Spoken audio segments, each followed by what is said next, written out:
Hello, karibu katika channel yetu ya Elimika.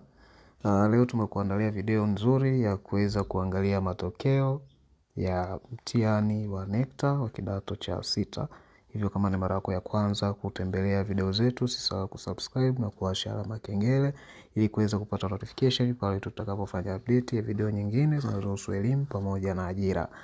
Kama tunavyojua, ili uweze kuangalia matokeo ni lazima uwe na linki ya matokeo kutoka baraza la NECTA.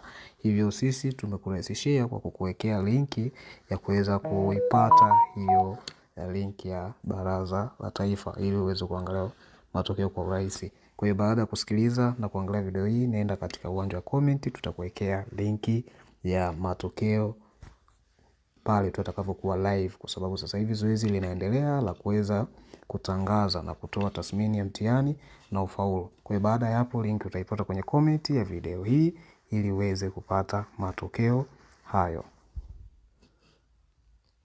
Kwa hiyo utakapopata linki kama hii, basi unaweza kuangalia kwa urahisi. Utakuja hapa kwenye hivi vidoti vitatu hapa juu. Hivi vidoti vitatu hivyo, kama wewe unatumia Chrome hapo. Baada ya kuja hapo, utakuja hapo kulipoandikwa find in page.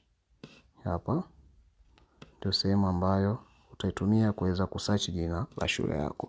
Kwa hiyo baada ya kufika hapo, ndio utatype sasa jina la shule yako kama hivyo. Baada ya kutype, tunaona itasogea. Tunaona hapo imesogea. Kwa hiyo baada ya kusogea kama hapo Tabora Girls, utagusa ama kubonyeza hilo jina la shule ili kuona matokeo.